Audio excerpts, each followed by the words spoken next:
여러분 안녕하십니까? 7월 2일 화요일 뉴스투데이 시작합니다. 어젯밤 서울 도심 한복판에서 승용차가 인도로 돌진해 9명이 숨지고 4명이 다쳤습니다. 붐비는 도심 퇴근길 시간대여서 피해가 컸습니다. 사고 현장을 이지은 기자가 취재했습니다.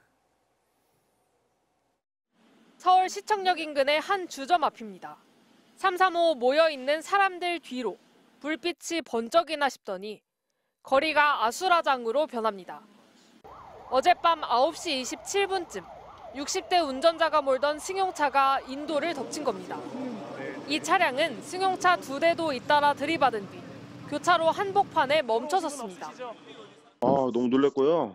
저희 횡단보도 지나자마자 굉장한 굉음으로 스포츠카 같은 게 휙 지나가길래 큰일 났다 싶었는데 사고가 난 도로는 시청역에서 명동으로 가는 4차선 일방통행 도로였는데 승용차가 200m가량을 역주행한 뒤 인도를 덮치고 지나가던 차량 2대도 잇따라 들이받은 것으로 보입니다. 이 사고로 9명이 숨졌고 4명이 다쳤습니다. 최초 사망자 6명에 더해서 지금 이송됐던 3분이 더 사망하셔서 총 사망자는 9분 발생하셨습니다. 그리고 부상자는 응급환자 1분, 그리고 비응급환자 3분, 총 4분. 서울 도심 중에도 붐비는 곳인데다가 저녁을 먹고 집으로 가는 퇴근길 시간대와 겹치면서 피해가 컸습니다.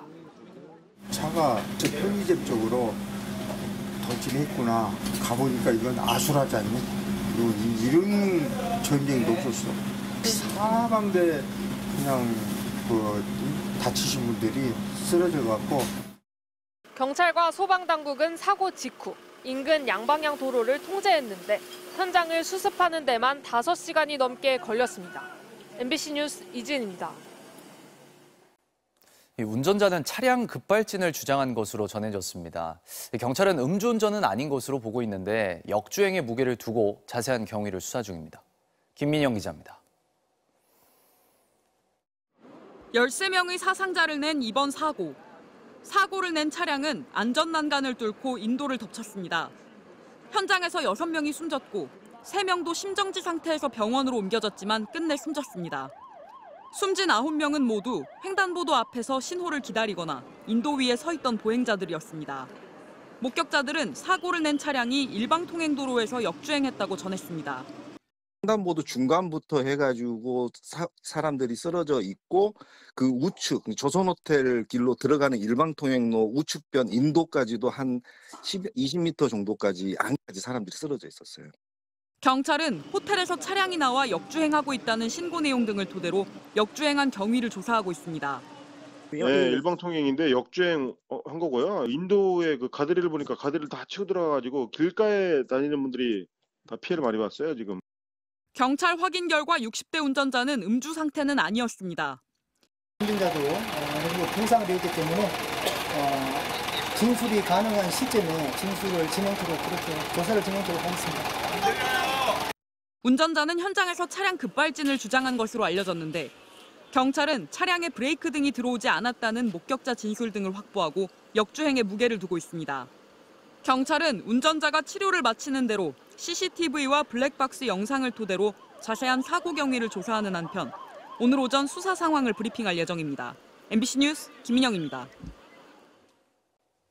서울 영등포병원 장례식장에 사망자 가운데 6명이 안치돼 있다고 하는데요. 현장에 취재기자가 나가 있습니다. 정한솔 기자 전해주시죠. 네, 이곳 영등포병원 장례식장에는 사망자 9명 가운데 현장에서 숨진 6명의 시신이 안치돼 있습니다. 사고 소식을 들은 유족들이 어젯밤부터 새벽까지 속속 장례식장에 도착했는데요. 갑작스러운 비보에 모두 믿을 수 없다는 분위기입니다. 오늘 새벽 아버지의 사망 소식을 듣고 온 한 딸은 택시에서 내린 뒤 그대로 주저앉았습니다. 일부 유족들은 다른 가족들의 부축을 받으며 장례식장으로 들어섰고요. 황망한 표정으로 자리를 지키다가 끝내 눈물을 보이기도 했습니다. 심정지 상태로 병원으로 옮겨졌지만 숨진 3명도 각각 국립중앙의료원과 신촌 세브란스병원 장례식장 등에 안치됐습니다. 현재 이곳 병원은 외부인 출입이 통제된 상태입니다.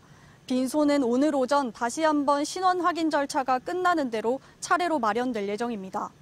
사고를 낸 운전자와 동승자를 비롯해 부상자 4명은 각각 서울대병원과 적십자병원으로 이송됐는데 생명에는 지장이 없는 걸로 파악됐습니다. 어젯밤 사고를 보고받은 윤석열 대통령은 피해자 구조와 치료에 총력을 다할 것을 지시했고 오세훈 서울시장도 현장에 나와 상황을 지휘했습니다. 지금까지 영등포병원 장례식장에서 전해드렸습니다. 미국 연방대법원이 대통령의 재임 중 공적인 행위는 퇴임 후에도 재판 대상에서 면제돼야 한다면서 트럼프 전 대통령의 손을 들어줬습니다. 11월 대선 전에 관련 재판이 열릴 가능성은 사실상 사라졌고 트럼프는 큰 승리라며 반겼습니다. 워싱턴에서 왕종명 특파원입니다. 연방대법원은 대통령의 행위를 공과 사로 구분해 재임 중의 공적 행위는 퇴임 후라도 형사기소 대상에서 제외시켜야 한다고 결정했습니다. 공적 행위는 면책이라는 기준만 제시한 뒤 16의사당 난입사태 선동을 포함한 트럼프 전 대통령의 2020년 대선 결과 뒤집기 시도가 면책 대상인지 여부는 하급심 재판부가 판단하라고 내려보냈습니다. 이번 재판은 재임 당시 트럼프의 말과 행동은 통치 행위인 만큼 퇴임 후라도 법적으로 문제 삼지 말아야 한다는 트럼프 측 주장에서 시작했습니다. If a president can be charged, put on trial, and imprisoned for his most controversial decisions as soon as he leaves office, that looming threat will distort the president's decision-making. 1, 2심 재판부가 이제 트럼프는 시민 트럼프일 뿐이라면서 면책 특권 주장을 기각했지만 대법원에서 보수대 진보 6대3의 벽을 넘지 못했습니다. She said that the Supreme Court majority was essentially elevating presidents to the status of a king in the decision from the court. 이로써 하급심 재판부가 대선 결과 뒤집기 시도가 공적 행위인지 사적 행위인지부터 다시 판단해야 하기 때문에 유무죄 여부를 다루는 본안 재판은 11월 대선 전에 시작도 못하게 됐습니다. 트럼프 전 대통령은 헌법과 민주주의의 큰 승리라면서 반겼고 바이든 캠프는 트럼프가 폭도들을 부추겼다는 사실이 달라진 건 아니라고 저평가했습니다.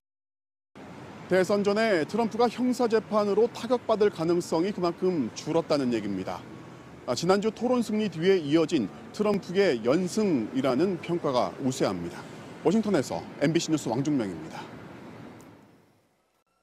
22대 국회 처음으로 운영위원회에 출석한 대통령실 참모들이 최상병 사건의 본질은 항명이다, 명품백 수수 의혹은 저열한 공작이다라는 입장을 밝혔습니다.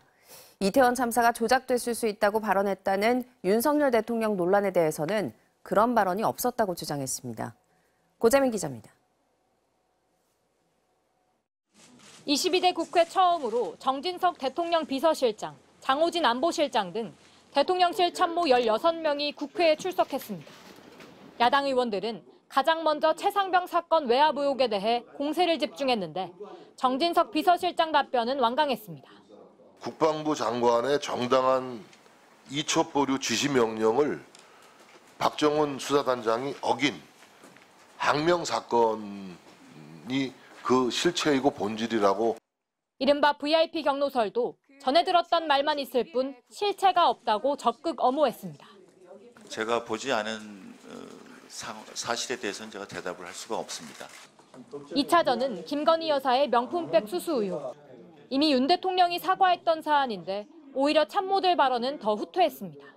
불법적인 녹취와 촬영을 한 저급하고 비열한 공작 사건이라고 저는 생각을 합니다. 명품백이 대통령 기록물인지 여부는 연말에 결론을 낼 거라면서 화장품과 전통주 등 선물이 어딨는지도 공개하기 어렵다고 말했습니다.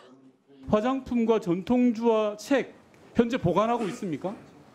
좀 확인을 해보겠습니다. 제가 온 지가 얼마 안 돼가지고.